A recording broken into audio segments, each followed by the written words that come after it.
দেখুন আমাদের এখানে বিগত 7 দিন বা তারও বেশি সময় ধরে ওনাদেরকে জানানো হয়েছে, আমরা মাইকিংও করিয়েছি যে ড্রেনের ওপর এবং রাস্তার ওপর ওনাদের দোকানের যে অংশগুলো বর্ধিত অবস্থায় রয়েছে সেগুলো যাতে ওনারা সরিয়ে নেন।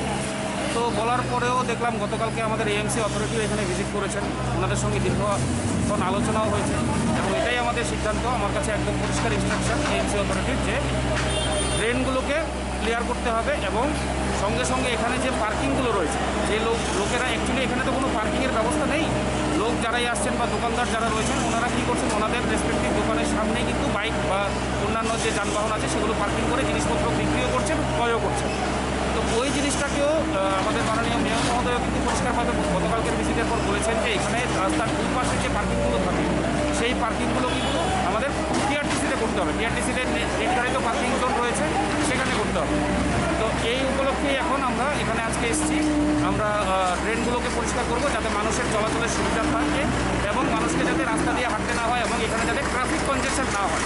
কারণ আপনারা নিশ্চয়ই জানেন যে দুপাশে যদি রাস্তা জমা বাইকগুলো যদি থাকে বা অন্যান্য যানবাহনগুলো যদি থাকে সেক্ষেত্রে কিন্তু মানুষের চলাফেরায় এবং গাড়ি ঘোড়ার চলাফেরায় অসুবিধা হয়।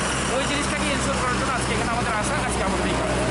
আপনার নাম এবং আমি অনুপম চক্রবর্তী, আমি assistant municipal commissioner AMC central zone.